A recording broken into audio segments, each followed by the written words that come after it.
안녕하세요. 믿었던 사랑에 배신당한 40대 여성입니다. 한때는 제 전부라고 생각했던 남편 때문에 하마터면 목숨을 잃을 뻔했는데요. 다행히 한 은인의 도움으로 기적적으로 살 수 있었네요. 벌써 10년도 더 전의 일인데 아직도 가끔 그때로 돌아가는 악몽을 꿔요. 누군가에게 모든 걸 털어놓고 깨끗하게 잊고 싶은 마음에 이렇게 썰밤을 찾게 됐습니다. 잘 부탁드려요. 먼저 제 출생부터 밝혀야 할 것 같아요. 사실 저는 고아거든요. 6살 무렵 부모님이 사고로 돌아가시면서 여러 친척집을 전전하다 결국 보육원으로 가게 됐죠. 뉴스에 나오는 것처럼 굶긴다거나 매질을 하는 선생님도 없었고요. 같이 지내는 아이들도 모두 착했어요. 부모님 돌아가신 뒤로 친척들에게 줄곧 눈칫밥만 먹고 자란 저는 차라리 보육원 식구들이 제 가족처럼 느껴질 정도였죠. 그 중에는 유독 저를 잘 챙겨줬던 4살 위 오빠도 있었어요. 그 오빠는 착하고 다정한 데다 얼굴도 잘생겨서 선생님은 물론 아이들 사이에서도 인기 만점이었죠. 늘 오빠가 갖고 싶었던 저는 마치 어미 쫓아다니는 새끼 오리처럼 그 오빠 뒤만 졸졸 쫓아다녔어요. 그게 귀찮았을 법도 한데 오빠는 늘 친동생처럼 저를 챙겨줬답니다. 식사 시간에 배식도 대신 받아 갖다 줬고요. 어린이날이나 크리스마스엔 자기 선물을 제게 양보하기도 했죠. 나중에 오빠가 다른 집으로 입양 가게 됐을 땐 이별을 받아들이지 못해 얼마나 울었는지 몰라요. 나도 데려가 달라고 종일 떼를 써서 오빠는 물론 보육원 선생님들도 곤혹을 치렀죠. 보다 못한 오빠는 나중에 꼭 다시 만나러 오겠다고 새끼손가락 걸고 약속까지 해줬어요. 진짜지? 오빠 진짜 나 다시 만나러 올 거지? 그래 경이야. 오빠가 언제 거짓말하는 거 봤어? 가서 새 집에 적응하고 나면 그때 꼭 만나러 올게. 약속해. 알겠어. 그럼 꼭 와야 돼? 하지만 입양 간 다른 친구들이 의뢰 그렇듯 오빠도 다신 보육원으로 걸음하지 않았네요.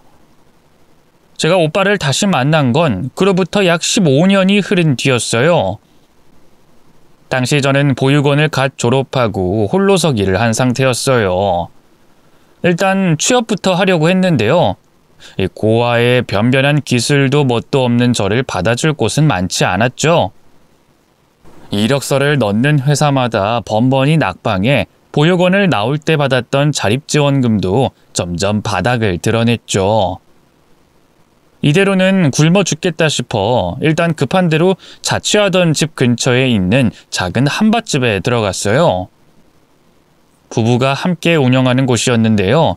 안 사장님은 주방에서 음식을 하고 바깥 사장님은 홀서빙 및 매대를 관리했어요.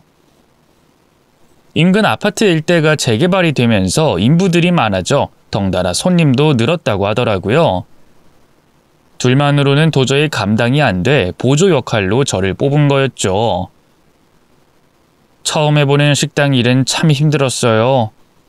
새벽같이 출근하면 커다란 고무대야에 양파, 마늘, 감자 등 온갖 식재료가 산더미처럼 쌓여 있었어요. 그럼 그 앞에 쭈그리고 앉아 점심시간 전까지 화장실 한번 못 가고 재료를 다듬어야 했죠. 그 다음엔 또 밀려드는 손님들을 상대로 전쟁을 치러야 했고요. 좀 한가해졌다 싶을 땐 밀린 설거지를 처리해야 했어요. 정말 단 1분도 쉴 틈이 없더군요. 하지만 일보다 더 힘든 건 따로 있었어요. 바로 바깥 사장님의 추근덕거림이었죠. 안 사장님이 같이 있을 땐 제게 눈길도 안 줬는데요.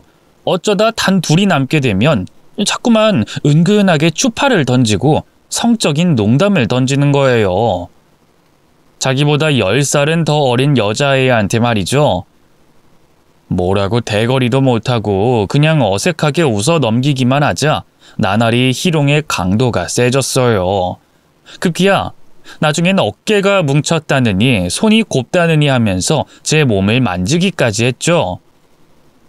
맘 같아선 당장 그만두고 싶었어요. 하지만 목구멍이 포도청이라고 한 달에 들어가는 월세며 식비 같은 걸 생각하면 차마 그럴 수가 없었죠. 그러던 어느 날이었어요. 평소처럼 출근해 식재료 손질부터 하려는데 안 사장님이 갑자기 저를 부르더군요. 경이야, 미안한데 요 앞에 식자재 마트 가서 감자 한 박스만 사다 줄래? 주문한다는 게 깜빡했네. 아, 네, 얼른 다녀올게요. 종종 부족한 재료는 마트 가서 사오곤 했거든요. 전에도 몇 번 심부름한 적이 있어서 이번에도 안 사장님에게 돈을 받아 밖으로 나왔죠. 그런데 홀에 있던 바깥 사장님이 갑자기 저를 쫓아오는 게 아니겠어요? 사장님은 왜 따라오세요? 아유, 그 감자 그거 무겁잖아. 그 가냘픈 발로 어떻게 들려고 해. 내가 들어줄게. 괜찮아요. 혼자 들 수 있어요. 아이, 됐어. 남자답다 뭐해. 이럴 때 써야지. 저기 노래방 있네? 경희씨 노래 좀 하나? 어쩐지 쎄하다 싶었어요. 아니나 다를까 바깥 사장님은 길가에 있던 노래방 간판을 보고는 갑자기 저를 그리로 끌고 가려 하더군요. 딱 노래 한 곡만 부르고 가자니까, 어? 안 돼요. 아직 장사 준비 하나도 못했는데 노래방은 무슨 노래방이에요. 나중에 일 끝나고 안 사장님이랑 다 같이 와요. 에헤이, 못하면 오늘 장사 접으면 되지. 내가 사장이야, 어? 이리 와봐. 우리 경희씨 목소리도 예쁜데 노래는 얼마나 잘하나 한번 보자. 사장님은 거의 반강제로 저를 노래방 입구까지 질질 끌고 갔어요. 어떻게든 벗어나려고 몸부림쳐봤지만 성인 남자의 힘을 이겨낼 순 없더라고요. 이대로 사장님과 아무도 없는 꽉 막힌 공간에 갇히면 무슨 일이 일어날지 남자 경험이라곤 전혀 없었지만 큰일 난다는 것만은 분명히 알겠더라고요. 너무 무서워서 나중엔 눈물이 다 나더군요. 사장님 제발 놔주세요. 전 가기 싫다고요. 경희씨 정말 이럴 거야? 그냥 노래 한 곡 하자는 거야. 왜 사람을 이상하게 만들어? 어? 그렇게 노래방 앞에서 사장님과 계속해서 실랑이 하고 있을 때였어요. 갑자기 지나가던 남자 한 명이 저희에게 다가오더군요. 그리고는 저를 향해 뜻밖의 말을 던졌습니다. 너 경희 아니니? 땡땡 보육원 서경이 맞지? 갑작스럽게 제 이름이 불리자 얼마나 놀랐던지요. 저는 물론 사장님까지 실랑이 하던 걸 멈추고 남자를 바라봤죠. 서글서글한 인상이 왠지 모르게 낯이 익더라고요. 설마 영훈 오빠? 그래, 경희도 맞구나. 야, 이게 얼마만이야. 그동안 잘 지냈어? 남자는 어린 시절 보육원에서 저를 챙겨주던 바로 그 오빠였어요. 참 이상하죠? 못 만난 지 10년이 훌쩍 넘었는데 이상하게 오빠 얼굴을 보자마자 안심이 되면서 왈칵 눈물이 나더라고요. 오빠 나 좀 살려줘. 왜 그래? 무슨 일 있어? 사장님이 자꾸 날 이상한 데로 끌고 가려고 해. 난 싫다고 했는데 자꾸 막 가자고. 전부터 막 어깨나 손도 만지고 같이 살고 싶다느니 이상한 농담도 하고 그랬어. 나 너무 무서워. 제 말에 오빠의 안색이 급변했어요. 무서운 표정으로 사장님을 노려보면서 지금 경희 말이 사실입니까? 하고 묻더군요. 그러자 사장님의 안색이 하얗게 질렸어요. 왜 아니겠어요. 오빠가 키도 훤칠하니 몸도 다부진 게 힘 꽤나 쓸 것 같았거든요. 사장님은 그때까지도 붙잡고 있던 제 팔목을 황급히 놓고는 손을 내저었죠. 아닙니다. 그냥 장 보러 가는 길에 노래방 있길래 노래나 한 곡 하자고 했던 건데 이 친구가 오해했나 봐요. 그럼 경희씨 오랜만에 아는 사람 만난 것 같은데 천천히 얘기하다 와. 감자는 내가 사갈 테니까. 사장님은 횡설수설하더니 그대로 도망쳐버렸어요. 그제야 한껏 긴장돼 있던 몸에 힘이 쭉 빠지면서 또다시 울음이 새어나오더군요. 많이 무서웠지? 이제 괜찮아, 경이야. 안심해. 오빠는 당황했을 법도 한데 옆에서 저를 다독이며 진정시켜줬어요. 마치 보육원에서 함께 지내던 어린 시절처럼 말이죠. 순식간에 옛날 생각이 나면서 마음이 말랑말랑해지더군요. 가까운 커피숍에서 오빠와 그동안 밀린 얘기를 나눴어요. 놀랍게도 오빠는 사장님이 되어 있었어요. 돌아가신 아버지가 하던 주류 수입 사업을 물려받았다고 하더군요. 사장님이라니 대단하다 오빠. 멋있어. 아니, 멋있을 것도 없어. 요새 불경기라 매출도 뚝뚝 떨어져서 아주 죽겠다. 그나저나 경희 넌 그 한밭집 뭐 어떻게 계속 다닐 거야? 그 사장 인상이 쎄한 게 아무래도 좀 그래. 그냥 그만두고 다른 일자리 알아보는 게 어때? 나도 그러고 싶은데 다른 할 일이 있어야 말이지. 나 사실 오빠 떠난 뒤에도 다른 집으로 입양 못 갔어. 그래서 여전히 고하고. 적응하기가 너무 힘들어서 고등학교도 다니다 말았거든. 뭐 하나 특출나게 잘하는 것도 없고 얼굴이 예쁜 것도 아니고. 뭐 어디 가서 제대로 된 일자리를 구할 수 있겠어? 제 푸념에 오빠가 골똘한 시선으로 저를 바라봤어요. 부끄러운 마음에 차마 그런 오빠를 마주보지 못하겠더군요. 지난 세월이 흐르는 동안 같은 고아였던 오빠는 어느새 제가 범접할 수 없을 만큼 먼 세계의 사람이 되어버렸으니까요. 그런 제 마음을 안 걸까요? 오빠가 갑자기 불쑥 제 손을 잡았어요. 미안해 경희야. 오빠가 진작 너 만나러 갔어야 했는데 사는 게 바빠서 계속 미루다 보니. 그래도 나 보육원에서 나온 뒤로 한시도 널 잊어본 적이 없어. 이렇게 다시 만난 것도 얼마나 기쁜지 몰라.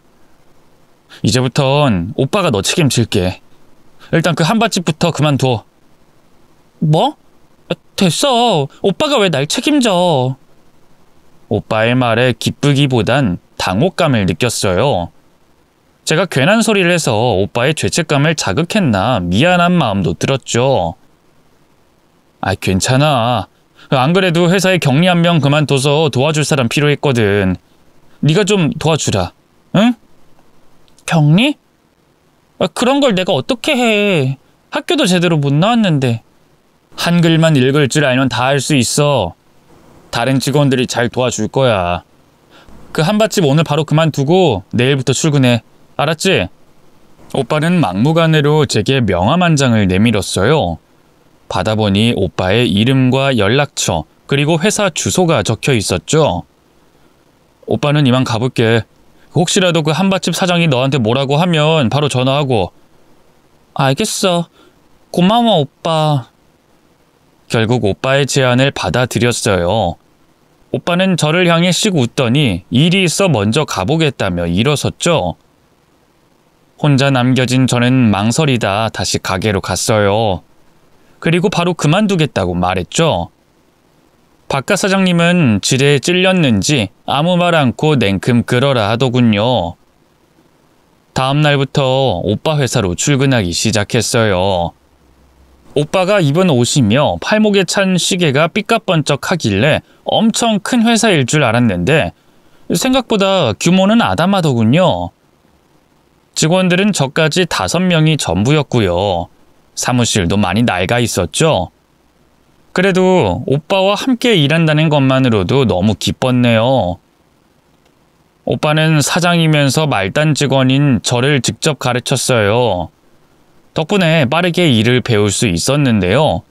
오빠가 잘한다고 칭찬할 때마다 절로 얼굴에 웃음꽃이 피었네요. 시간이 흐를수록 오빠는 제게 점점 소중한 사람이 돼갔어요. 언젠가부터 오빠를 볼 때면 이상하게 심장이 두근거렸죠. 그 두근거림이 사랑이라는 걸 깨달았을 땐 이미 너무 늦어버린 뒤였네요. 홀로 괴로워하던 저는 결국 술의 힘을 빌려 오빠에게 좋아한다고 고백하고 말았어요. 거절당하고 다신 안 볼 것까지 각오한 결사의 고백이었는데요. 이게 웬걸. 글쎄 오빠도 저와 같은 마음이었다지 뭐예요. 이럴 줄 알았으면 진작 고백할 걸 그랬네. 혼자 마음고생하게 만들어서 미안해. 그래도 이렇게 용기 내줘서 고마워, 경이야. 우리 앞으로 잘 만나보자. 오빠의 달콤한 대답 앞에서 저는 바보같이 또 울고 말았어요. 으이그, 또 운다. 이 울보. 너무 좋으니까 그렇지. 오빠가 내 마음 받아줄 줄 몰랐단 말이야. 슬퍼도 울고 기뻐도 울고. 하여간 귀여워 죽겠다니까. 나중에 프로포즈는 꼭 내가 먼저 할게. 기대해. 오빠는 그 약속을 지켰어요. 사귄 지 3개월도 안 됐는데 제게 결혼하자 하더군요. 기뻤지만 너무 빠른 게 아닌가 걱정도 됐던 게 사실이에요. 하지만 오빠도 저도 둘 다 고아 출신이라 빨리 가정을 꾸리고 싶다는 마음이 강했어요. 결국 다시 만난 지 반년 만에 결혼을 준비하게 됐죠. 당시 오빠는 어머니와 단둘이 살고 있었는데요. 어머님이 혹시나 절 마음에 안 들어하면 어떡하지 얼마나 걱정했는지 몰라요. 하지만 고아였던 오빠를 거두어 잘 키워준 분답게 저를 진심으로 환영해 주시더군요. 처음 만난 날 예비 시어머니는 제 손을 꼭 잡고 말했어요. 아가, 영훈이한테 얘기 들었다. 네가 영훈이 보육원에서 나올 때 같이 데려가 달라고 떼쓰던 그 꼬마였다며? 그때 네가 계속 마음에 걸렸는데 이렇게 시어머니와 며느리로 다시 만날 운명이어서 그랬나 보다. 앞으로 잘 부탁하마. 저야말로 잘 부탁드려요, 어머님. 그래. 날 친정엄마처럼 편하게 생각하렴. 내 돌아가신 너희 부모님 몫까지 널 귀하게 아껴주마. 예비 시어머니의 말에 얼마나 감동받았는지 몰라요. 드디어 나도 기댈 수 있는 가족이 생긴 것 같아 그날은 밤잠을 이루지 못했죠. 그렇게 무사히 첫 인사를 마친 후 저와 오빠는 결혼 준비에 박차를 가했어요. 그런데 생각지도 못한 변수가 발생하고 말았습니다. 바로 오빠 회사가 부도가 난 거였죠. 제가 들어갈 때부터 이미 회사 사정이 많이 안 좋았는데 대기업에서 본격적으로 수입 주류 시장에 뛰어들면서 거래처를 다 뺏기고 만 거예요. 그렇다고 결혼을 미루고 싶진 않았어요. 일 때문에 힘들어하는 오빠 옆에서 아내로서 의지가 되어주고 싶었죠. 오빠도 제게 미안해서 말만 못할 뿐 저와 같은 생각인 것 같더군요. 결국 저희는 시어머니 모시고 좋은 곳에서 밥 한 끼 먹는 걸로 식을 대신하고 살림부터 합쳤어요. 그래도 혼인신고는 했으니 정식으로 부부 사이가 되긴 한 거였죠. 남편은 나중에 형편이 좀 괜찮아지면 결혼식을 다시 하자고 하더군요. 또 다른 건 몰라도 신혼여행은 꼭 다녀오자고 하더라고요. 그럴 돈이 어딨냐고 됐다고 했지만 남편은 막무가내였어요. 아무래도 제게 미안했나 봐요. 어차피 나 사업 다시 본격적으로 준비하고 하면 바빠질 거야. 그 전에 잠깐 머리도 식힐 겸 다녀오자. 멀리 좋은 곳은 못 갈 것 같고 일본 어때? 난 진짜 괜찮은데. 내가 안 괜찮아서 그래. 그래도 새 신부랑 첫날 밤은 치러야지. 짓궂은 내심 저를 위해주는 남편이 참 고마웠어요. 결국 못 이기는 척 그러자고 했죠. 인생 첫 해외여행이었던지라 얼마나 설렜는지 몰라요. 그런데 한창 여행을 준비하던 중 남편이 뜻밖의 제안을 했어요. 바로 시어머니도 함께 모시고 가면 안 되냐는 거였죠. 어머님도 같이? 신혼여행인데? 좀 그런가? 근데 우리 엄마 젊은 적부터 아버지 때문에 고생해서 해외도 못 가봤어. 아버지가 지독한 짠돌이라 엄마 10원 하나 쓰는 것까지 다 검사했거든. 나야 뭐 그래도 사업하면서 여기저기 가봤지만 그동안 바쁘다는 핑계로 효도 한번 못했는데 우리끼리만 또 여행 간다고 하니까 마음에 걸리네. 이번 여행 경비도 엄마가 가지고 있던 아버지 유산 일부 처분해서 마련해 준 거거든. 어떻게 안 될까? 남편이 그렇게까지 말하니 차마 안 된다고 할 수가 없더라고요. 결국 저는 그렇게 하자고 했죠. 들떴던 마음이 살짝 가라앉은 건 사실이었지만 그래도 기왕 가는 거 잘 모시고 다녀와야겠다 싶었죠. 그땐 정말 몰랐네요. 이 여행 너머에 끔찍한 흉계가 도사리고 있을 줄은 말이죠. 경비를 아끼기 위해 배를 타고 갔는데요. 배멀미 때문에 어찌나 고생을 했는지 막상 일본에 도착했을 땐 진이 쫙 빠진 상태였어요. 게다가 그날따라 이상하게 남편이 제게 좀 무심하더라고요. 평소 같으면 괜찮냐면서 저부터 챙겼을 사람이 시어머니 옆에만 딱 붙어 있더군요. 둘이서 계속 뭔가를 속닥거리는데 제가 다가가기만 하면 입을 조개처럼 딱 다물어 버리더라고요.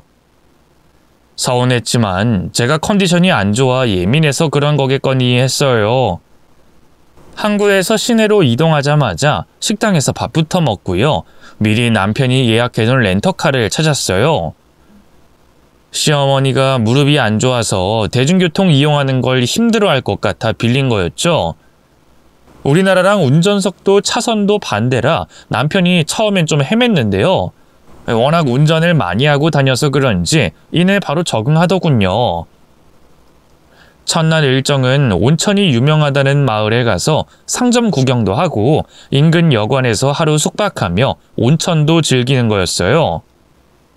시골 동네라 뭐 볼 게 있을까 싶었는데 아기자기한 상점도 많고 그야말로 별천지더군요. 그런데 이게 웬걸, 시간 가는 줄 모르고 구경하다 정신을 차려보니 남편도 시어머니도 보이지 않는 거예요. 놀라서 왔던 길을 다시 거슬러 올라가 봤지만 찾을 수 없었죠. 낯선 곳에 혼자 남겨졌다는 걸 깨달으니 덜컥 겁이 나더라고요. 경찰을 부르고 싶어도 핸드폰도 안 터지지 말도 안 통하지 방법이 없더군요. 일단은 그 자리에 그대로 서서 남편이 저를 찾아주기만을 기다렸어요. 하지만 1시간, 2시간, 꽤 오랜 시간이 지나도 남편은 나타나지 않았네요. 문득 어린 시절 보육원에서 돌아오지 않을 부모님을 기다리던 순간이 떠올랐어요. 그때만큼이나 참 막막하고 서럽더군요. 오늘따라 유난히 무심했던 남편과 시어머니가 생각나면서 혹시 날 이 머나먼 이국 땅에 버린 건 아닌가 하는 말도 안 되는 생각까지 들더라고요. 그런데 바로 그때였어요. 임금 상점가를 구경하던 노년의 부부와 젊은 남자가 자기들끼리 무어라 속닥이더니 갑자기 제게 다가오는 게 아니겠어요. 혹시 호객행위라도 하려는 건가 잔뜩 경계하고 있자니 남자가 먼저 입을 열었어요. 저기 아까부터 보고 있었는데 한국인이죠? 무슨 일이 있어요? 익숙한 우리나라 말을 듣자마자 안심이 확 됐어요. 구세주를 만난 심정이더군요. 한국인이세요? 실은 제가 남편이랑 시어머니를 잃어버린 것 같아요. 분명 여기 올 때까지만 해도 옆에 있었는데 정신 차려보니 없더라고요. 아까 저쪽 꼬치가게 앞에 사람이 엄청 많았는데 그때 둘이 인파에 휩쓸렸나 봐요. 벌써 2시간이 넘었는데 핸드폰 로밍을 안 해서 연락도 안 되고 경찰에 신고도 못 하겠고 어떻게 해야 할지 모르겠어요. 일단 진정 좀 하세요. 아까 보니까 역 앞에 여행자 센터 같은 게 있던데 그리로 가보죠. 가족분들이 뭔가 메모를 남겨놨을지도 몰라요. 고맙게도 남자는 적극적으로 저를 돕겠다 나섰어요. 같이 있던 노년의 부부도 젊은 처자가 얼마나 놀랐냐면서 저를 위로하더군요.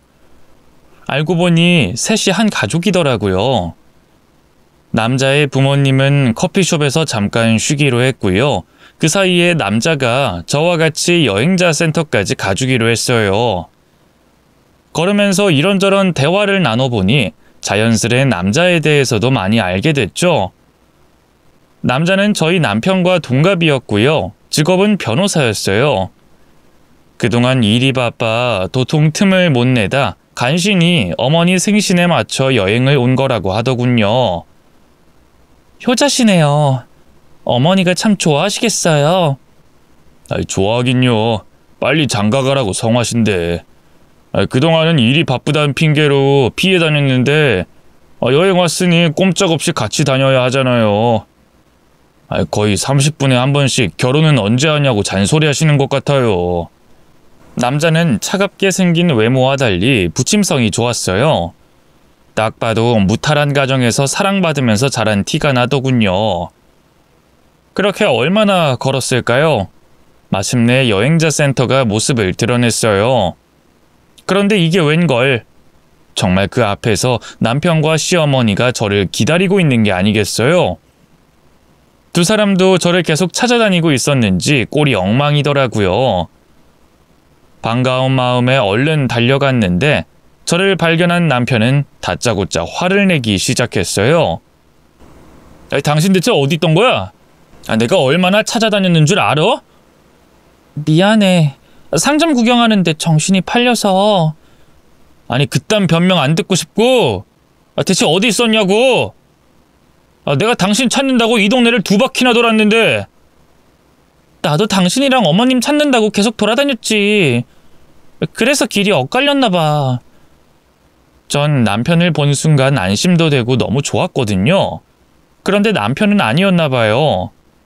너무 걱정해서 그랬던 건지 어쩐 건지 도무지 진정하질 못하고 생전 안 그러던 사람이 계속 언성을 높이더군요. 그걸 지금 말이라고 해? 한두 살 먹은 애도 아니고 미아가 됐으면 한자리에 가만히 있어야지. 싸돌아다니긴 또 왜 싸돌아다녀? 당신 중졸인가 지금 일본 전체에 광고할 일 있어? 이래서 머리가 나쁘면 몸이 고생한다는 말이 나오는 거야. 급기야 남편은 제 학력까지 들먹이면서 빈정거렸어요. 옆에 저를 도와준 남자가 여전히 같이 있는데 너무 창피하고 서운하더군요. 그래도 오죽 놀랐으면 그럴까 싶어서 애써 웃으며 다시 입을 열었죠. 여보 왜 그래? 당신 나 걱정 많이 했구나. 그래도 이렇게 아무 일 없이 다시 만났으니 됐잖아. 내가 잘못했어. 그만 화 풀어, 응? 되긴 뭐가 돼? 하마터면 돈 10억이... 꽥꽥 소리를 지르던 남편이 갑자기 아차하는 표정으로 입을 다물었어요. 뜬금없는 돈 얘기에 저는 어리둥절했죠. 응? 10억이라니? 그게 무슨 말이야? 제 최근에도 남편은 아무것도 아니라며 몸을 돌려버렸어요. 그러자 그때까지 옆에 잠자코 있던 시어머니가 끼어들더군요. 둘 다 그만하거라. 영훈이 너도 화 풀고. 새아가 말처럼 이렇게 무사히 돌아왔으니 그거면 됐지 않겠니? 새아가도 앞으로는 정신 바짝 차리겠지. 일단 숙소로 돌아가기나 하자꾸나. 계속 돌아다녔더니 죽겠다. 시어머니가 그렇게 먼저 나서서 분위기를 정리하니 남편도 마지못한 표정으로 고개를 끄덕였어요. 그리고 뒤늦게 제 옆에 서 있던 남자를 발견하고는 누구냐 묻더군요.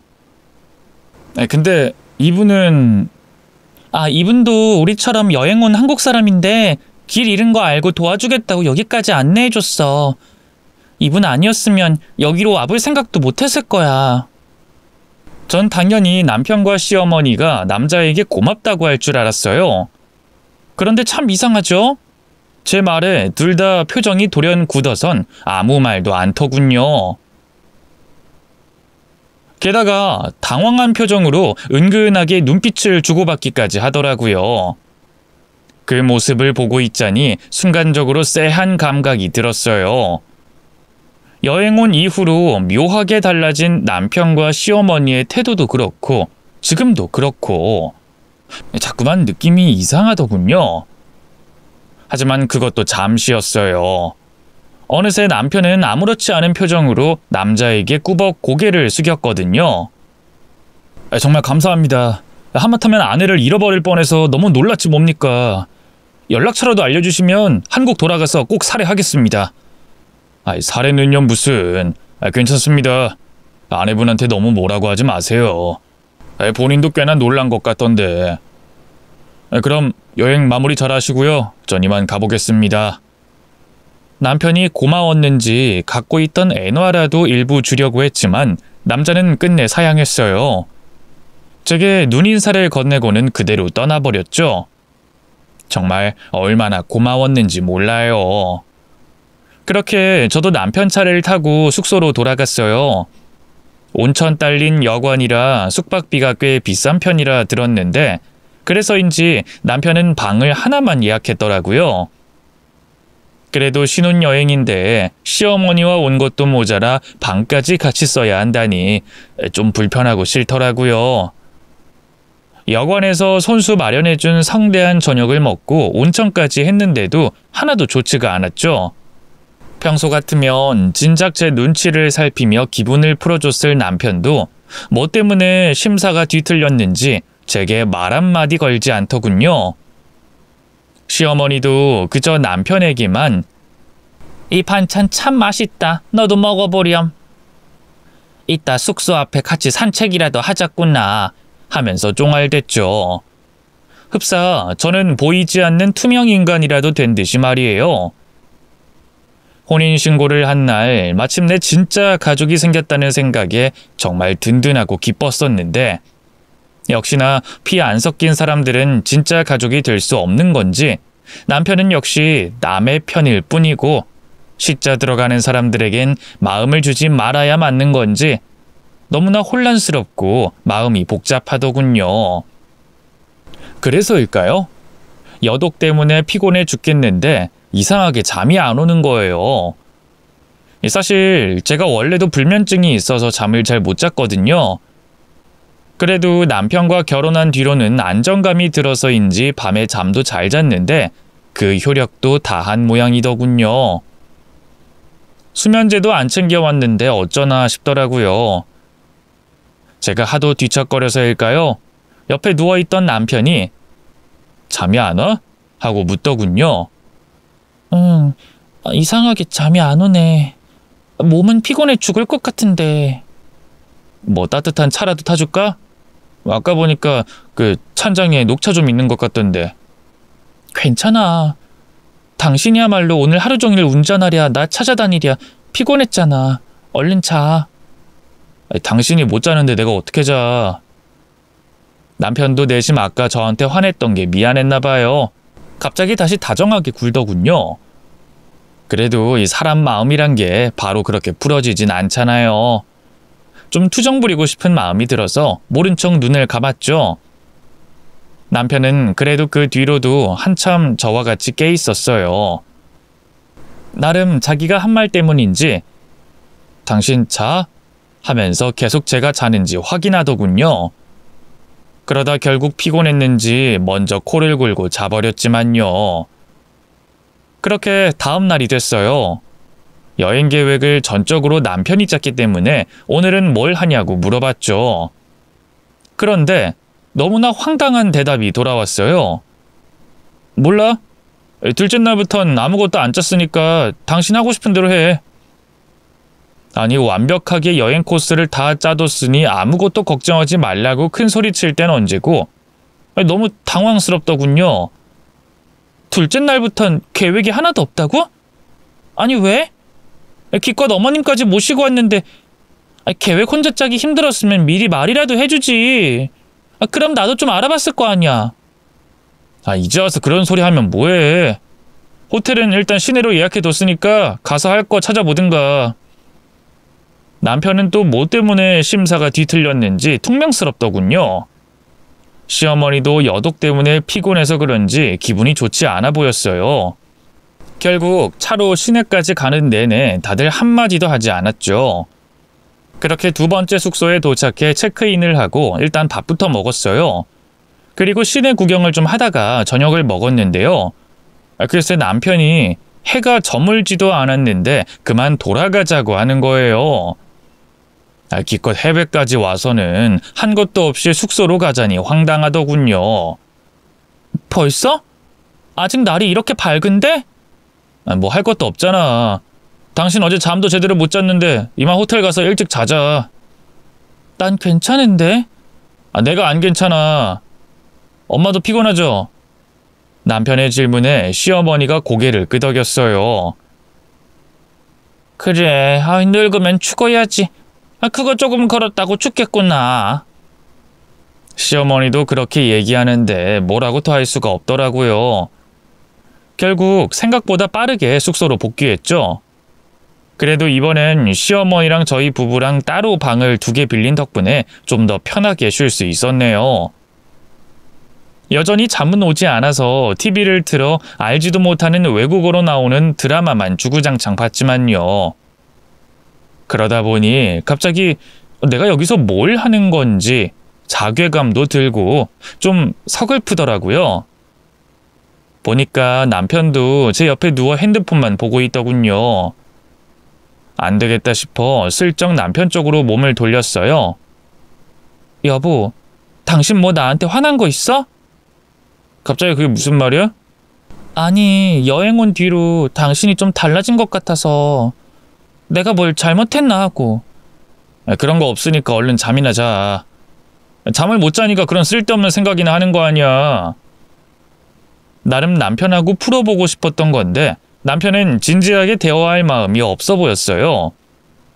자꾸 자라고만 하더군요. 답답한 마음에 자리에서 일어섰어요. 그러자 남편이 득달같이 묻더군요. 어디가? 내일 아침 일찍부터 움직이려면 그만 자야지. 계획도 안 세웠다면서 뭘 아침 일찍부터 움직여야 한다는 건지. 짜증났지만 애써 내색하지 않으며 입을 열었어요. 목말라서 물 좀 사러 갔다 올게. 냉장고에 없어? 다 마셨더라고. 그럼 호텔 직원한테 갖다 달라고 할게. 됐어. 그럼 더 비싸. 그냥 요 앞 편의점 가서 얼른 사올게. 그러자 남편은 긴 한숨을 내셨어요. 꼭 마셔야겠어? 그냥 자면 안 돼? 왜 자꾸 자라고만 하는 건지 뭔가 이상했어요. 여행 온 후로 줄곧 느끼던 쎄한 촉이 또 발동하더군요. 당신 좀 이상하다? 왜 밖에도 못 나가게 하고 자꾸만 자래? 이상하긴 뭐가 이상해. 내일 피곤해 할까봐 그러지. 알았어, 그럼 얼른 갔다 와. 같이 가줄까? 됐어, 나 혼자 다녀올게. 남편과 신랑이 아닌 신랑이를 하고 혼자 밖으로 나왔어요. 24시간 하는 마트에서 생수를 사려는데 문득 그 옆에 시어머니가 먹고 싶어하던 푸딩이 보이더군요. 텔레비전에서 연예인이 먹는 걸 봤다고 한번 먹어보고 싶다고 하셨는데 가는 데마다 보이질 않아서 계속 못 사고 있었거든요. 그래서 얼른 하나 집어들었죠. 다시 호텔로 돌아왔을 땐 꽤 늦은 시간이었어요. 하지만 시어머니가 워낙 야행성이라 아직 깨어 계실 것 같더군요. 바로 전해드리고 싶어서 시어머니가 묵고 계신 방으로 향했죠. 그런데 엘리베이터에서 내려 모퉁이를 막 돈 순간 갑자기 시어머니 방문이 열리면서 웬 사람들이 쑥 나오는 거예요. 바로 남편과 시어머니였죠. 심상치 않은 표정으로 뭔가 대화를 나누고 있더군요. 반사적으로 다시 모퉁이 벽 쪽으로 몸을 숨겼죠. 오늘은 절대 먼저 잠들면 안 돼. 알았지? 그럼요. 근데 걔가 어찌나 밤잠이 없는지 어제도 기다리다 해 떴어요. 오늘도 실패하면 그냥 수면제라도 먹여서 재워야 할 것 같아요. 수면제는 나중에 감식했을 때 발견될 수도 있어서 안 돼. 이렇게 불면증이 있어서 한국에서도 자주 먹었어요. 자기가 자려고 먹었다고 하면 될 것 같은데? 모자의 대화는 여러모로 수상했어요. 가만히 숨지겨 듣고 있는데 시어머니 입에서 너무나 충격적인 말이 튀어나왔습니다. 걔 설마 눈치챈 거 아니냐? 우리 같이 죽이려는 거? 에이, 설마요. 걔가 얼마나 둔하고 멍청한데요. 쓸데없는 걱정 마시고 일단 저희 방에 들어가 계세요. 전 술 사올 테니까. 혹시 그 사이 걔 오면 같이 술이나 먹으려고 왔다 얘기하고 붙잡아 놓으시고요. 술 좀 들어가면 지도 자겠죠. 그럼 그때 아셨죠? 그래, 알겠다. 독한 술로 사오거라. 알았지? 걱정 마세요. 잘못 들은 건 아닐까 몇 번을 의심해봐도 달라지는 건 없었어요. 남편과 시어머니는 둘이 작당하고 저를 죽일 작정이었던 거예요. 제가 자는 동안 무슨 짓을 하려던 건진 몰라도 그래서 계속 자라고 했던 거였죠. 정신을 차려보니 온몸이 덜덜 떨리고 있었어요. 도망쳐야 하는 건지 어째야 하는 건지 망설이는 동안 남편이 복도 모퉁이를 돌았고요. 그대로 저를 발견했습니다. 그 순간 정신이 번쩍 들더군요. 얘길 엿들은 걸 알면 바로 날 죽일 거야 하는 생각이 들더라고요. 호랑이 굴에 들어가도 정신만 차리면 산다고 하잖아요. 아무렇지 않은 척 남편을 향해 웃으며 말을 걸었어요. 당신 왜 나왔어? 엄마가 이대로 그냥 밤을 보내긴 아쉽나 봐. 술이라도 한잔 하자고 우리 방으로 오셨어. 그래서 술 좀 사오려고. 당신도 괜찮지? 응. 그럼 말씀 잘 됐네. 나 어머님이 먹고 싶다던 푸딩도 마트에서 발견해서 사왔는데. 그래, 그럼 먼저 들어가 있어. 아니면 같이 사러 갈래? 아니야, 난 방에 어머님이랑 같이 있을게. 무슨 정신으로 남편과 얘기를 나눴는지 모르겠어요. 간신히 태어난 척 남편을 엘리베이터에 태워보내고 저는 방으로 향했죠. 일단 이 모자에게서 벗어나야겠다는 생각이 들었는데 제 방엔 시어머니가 계실 거 아니에요. 그래서 망설이다 일단 시어머니 방으로 향했어요. 열쇠로 잠그는 옛날 방식이었는데 다행히 문이 잠기지 않았더군요. 대충 시어머니 지갑에 있는 돈이라도 조금 훔쳐서 대사관으로 가보자 계획을 세웠죠. 그런데 문고리를 돌려 안으로 들어간 순간 저는 경악할 광경에 입을 틀어막고 말았습니다. 글쎄 시어머니 침대 위에 주사기 1개와 정체를 알 수 없는 갈색 약병들이 널브러져 있는 게 아니겠어요? 한눈에 봐도 독극물 같았죠. 이 모자가 정말 날 죽이려고 하는구나 실감이 확 나더군요. 이대로는 안 되겠다 싶더라고요. 저는 일단 돈부터 찾아야겠다는 생각에 시어머니 가방을 마구잡이로 뒤지기 시작했어요. 뭐 여권이야 제 방에 있으니 어쩔 수 없다 치더라도 대사관까지 가려면 돈은 있어야 했으니까요. 그런데 도대체 어디에 숨겨둔 건지 핸드백이며 캐리어를 죄다 뒤져봐도 지갑은 보이지 않았죠. 안 되겠다. 그냥 맨몸으로라도 도망쳐야겠다. 그렇게 결심한 순간이었어요. 당신 지금 뭐해? 갑자기 뒤에서 남편의 목소리가 툭 날아오더군요. 소스라치게 놀란 저는 뒤를 돌아봤어요. 그러자 어느새 양손 가득 술이 담긴 비닐봉지를 들고 있는 남편이 보이더군요. 남편의 시선이 하얗게 질린 제 얼굴과 침대 위에 널브러진 약병과 주사기 등을 차례로 훑었어요. 이윽고 남편이 저를 향해 싱긋 웃으며 입을 열었죠. 당신 다 알았구나. 그 목소리가 어찌나 소름 끼치던지 저는 그만 그 자리에서 다리에 힘이 풀려 주저앉고 말았죠. 여보, 대체 왜 날... 이렇게 된 거 차라리 잘 됐네. 가짜는 연극질 더는 안 해도 되고. 남편은 마치 다른 사람 같았어요. 서글서글하니 늘 다정했던 사람이 입가에 비소리를 띠고 시리도록 차가운 눈으로 절 보더군요. 여보, 왜 그래? 진짜 날 죽이려고 하는 거야? 대체 왜? 왜긴 왜겠어. 그놈의 돈 때문이지. 야, 어쩌겠냐? 하필이면 영감탱이 유산 흥청망청 쓰고 파산할 지경이 됐을 때 네가 뿅 나타났는데. 이건 일부러 하늘이 널 내 앞에 제물로 가져다 주신 거 아니겠어? 너무 원망은 마. 아프지 않게 죽여줄 테니까. 알았지? 남편은 미친 사람 같았어요. 자세히 보니 동공이 풀린 게 제정신이 아닌 것 같더군요. 남편이 침대에 있던 주사기를 들고 천천히 제 앞으로 다가왔어요. 이대로는 정말 죽겠구나 싶더군요. 고민하던 저는 그대로 남편의 다리 쪽으로 몸을 날렸어요. 갑작스러운 충격에 놀란 남편이 뒤로 나자빠졌고요. 전 바로 열린 호텔 방문을 지나 복도로 달려나갔죠. 살려주세요! 사람 살려! 이런 CX! 너 거기 안 서? 엄마, 좀 나와보세요! 저 기집애가 다 알았어요! 저는 복도가 떠나가라 살려달라 외쳤어요. 하지만 그 소리를 듣고 나온 사람은 시어머니밖에 없었죠. 도망치는 저와 뒤쫓는 남편을 보고 바로 상황을 눈치챈 시어머니는 이내 남편과 제가 달리는 반대 방향으로 뛰기 시작했습니다. 엘리베이터 쪽으로 돌아와서 저를 막아설 작정이었죠. 야, 도망쳐봤자야. 우리 쓸데없이 힘 빼지 말자. 천에 고 하나 다름없는 너 하나쯤 죽는다고 누구 슬퍼할 사람이나 있겠냐? 그냥 이 기회에 좋은 일 한다 생각하고 죽어주라. 네 보험금으로 내가 잘 써줄 테니까.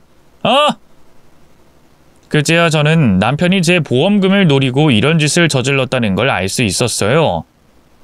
어쩐지 결혼하자마자 바로 생명보험금이니 뭐니 잔뜩 들어놓더니만 그때만 해도 남편이 워낙 안전제일주의자라 그런 거라고 생각했어요. 설마 보험금을 노리고 저를 죽일 작정이었을 줄은 꿈에도 몰랐죠. 어느새 남편은 당장이라도 제 머리채를 잡아챌 만큼 가까이 따라붙었어요. 저만치 앞에선 시어머니가 달려오고 있었죠. 도간에 든 쥐처럼 꼼짝없이 잡힐 판이었죠. 그런데 바로 그때였어요. 갑자기 복도에 일렬로 늘어선 문 중 하나가 열리더니 누군가 나왔어요. 전 그 사람을 보자마자 살려주세요. 제발 살려주세요. 남편이 저를 죽이려고 해요. 하고 매달렸죠. 그런데 하늘이 마냥 저를 버리실 생각은 없었나 봐요. 무슨 일이에요? 어제 만난 분 맞죠? 익숙한 목소리에 고개를 들어보니 이게 웬걸 어제 저를 도와줬던 그 변호사라는 남자가 서 있는 게 아니겠어요? 우연히 같은 호텔에 묵고 있었던 거예요. 저도 모르게 안심이 되더군요. 저는 그대로 남자의 품에 매달려 다시 애원했어요. 살려주세요, 제발. 남편이 절 죽이려고 해요. 네? 남편분이 죽이려고 한다고요? 그 사이 남편과 시어머니는 저와 남자 바로 코앞까지 도착해 있었어요. 남편은 남자가 어제 만났던 그 사람이라는 걸 알자마자 바로 당황한 기색을 감추고 웃더군요. 죄송합니다. 아내가 사실 정신병 때문에 약을 먹고 있거든요. 오늘 약 먹는 걸 깜빡했더니 또 이러네요. 피해망상 장애가 있거든요. 죄송합니다. 남편은 그렇게 말도 안 되는 변명을 하면서 저를 데려가려고 했어요. 저는 필사적으로 고개를 가로저었죠. 아니에요. 저 멀쩡해요. 정신병 같은 거 없어요. 진짜예요. 진짜로 남편이랑 시어머니가 짜고 절 죽이려고 해요. 시어머니 방에서 이상한 약병이랑 주사기도 발견했어요. 이대로 그냥 가시면 저 죽어요. 제발 가지 마세요. 네? 어느새 두 눈에선 뜨거운 눈물이 줄줄 흘렀어요. 안 되겠다 싶었는지 남편이 저를 강제로 잡아 끌더군요. 당신 진짜 왜 이래? 이게 무슨 민폐야? 얼른 방으로 돌아가서 약 먹자, 응? 싫어, 이거 놔. 가면 나 죽일 거잖아. 이거 놓으라고. 저는 남편의 손을 뿌리치려고 몸부림쳤어요. 그럴수록 남편은 더욱더 강한 힘으로 제 팔을 잡아 끌었죠. 그런데 바로 그때였어요. 잠자코 상황을 지켜보던 남자가 저희 사이로 끼어들더군요. 제가 볼 땐 아내분이 너무 멀쩡해 보여서요. 오히려 그쪽이 거짓말하고 있는 것 같거든요. 그러니 일단 그 팔부터 좀 놓으시죠. 남자는 단호하게 말하며 남편의 손을 제게서 떼어놨어요. 그리고는 저를 보호하듯 자기 뒤로 숨기더군요. 그러자 남편이 험상궂은 표정으로 남자를 노려봤어요. 이봐요, 형씨. 좋은 말로 할 때 꺼져요. 남의 집 일에 끼어들지 말고. 말하는 꼴 보아하니 정말 나쁜 사람 맞네. 뭐 아내분 말이 사실인지 아닌지는 경찰이 오면 알 수 있겠죠. 일단 신고부터 하겠습니다. 뭐라고? 너 이 새끼 신고하기만 해? 가만 안 둘 줄 알아? 결국 흥분한 남편은 남자를 향해 주먹을 휘둘렀어요. 하지만 남자도 지지 않고 맞섰고요. 둘이서 몇 차례 격한 주먹질이 오갔죠. 그 소란을 듣고 누가 신고했던가 봐요. 이내 호텔 직원들이 출동했고요. 남자는 유창한 일본어로 직원들에게 사건의 자초지종을 설명했어요. 놀란 호텔 지배인이 바로 경찰에 남편과 시어머니를 신고했고 곧바로 귀국 금지 명령이 떨어졌어요. 그 사이에 남자는 한국 대사관에도 따로 연락을 취해줬죠. 일본에서 저질러진 범죄인 만큼 사안이 복잡했는데요. 다행히 남자와 대사관의 도움으로 한국에 무사히 돌아올 수 있었네요. 경찰 수사 결과 밝혀진 진실은 너무 끔찍했어요. 남편은 애초에 저를 죽일 작정으로 의도적으로 꼬신 거였어요. 회사에 취직시켜준 것도, 제 고백을 받아주고 결혼까지 한 것도 전부 제 보험금을 노린 거였죠. 집도 절도 없는 고아였던 만큼 죽여도 아무 탈이 없을 거라 생각했던 것 같아요. 시어머니가 챙겨왔던 약물은 다름 아닌 니코틴이었어요. 제가 잠든 사이 주사기로 몰래 약물을 주입해 급성 니코틴 중독으로 죽인 다음 자살로 위장하려고 했다더군요. 제 앞으로 들어둔 각종 생명보험은 물론 여행자 보험까지 제일 비싼 거로 들어뒀더라고요. 만약 모자의 계획이 성공했다면 이들은 약 10억 원 이상의 돈을 챙길 수 있었을 거예요. 제 목숨값으로 말이죠. 이것만으로도 너무 경악스러운데 끔찍한 진실은 또 있었어요. 알고 보니 남편과 시어머니의 범죄 행각은 처음이 아니었어요. 맞아요. 돌아가신 시아버지 역시 아들 모자에게 살해당했던 거예요. 똑같은 방식으로 죽여 유산을 가로챘더군요. 원래 부부 사이가 좋지 못해 매일같이 싸우기만 했고요. 시아버지가 너무 짠돌이라 남편도 자라면서 제대로 된 경제적인 지원을 받지 못했던 모양이에요. 그래서 시아버지의 재산을 노리다 모자 둘이 작정하고 죽인 거였죠. 남편과 시어머니는 현재 교도소에 있어요. 저를 죽이려고 했던 건 미수에 그쳤다는 이유로 그렇게 형이 높지 않았는데요. 시아버지를 살해한 여죄가 밝혀지면서 둘 다 무기징역을 선고받았죠. 혹시라도 보복하는 게 아닐까 두려움에 떨었던지라 그 소식을 듣고 얼마나 안도했는지 몰라요. 한동안 저를 괴롭히던 불면증과 불안장애도 싹 나았답니다. 좋은 남자를 만나 가정도 꾸렸는데요. 눈치채신 분들이 계실지도 모르겠어요. 그때 저를 도와줬던 그 변호사가 바로 지금의 제 남편이랍니다. 남편은 귀국 후에도 저를 위해 법적으로 여러 가지 도움을 줬어요.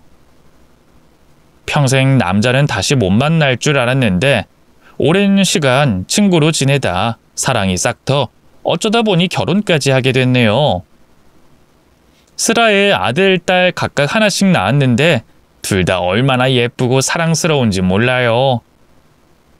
육아 때문에 힘들다가도 아이들 웃는 얼굴 한번 보면 힘이 솟는 요즘입니다. 물론 앞서 말한 것처럼 때때로 전남편과 시어머니가 준 트라우마 때문에 악몽을 꾸기도 해요.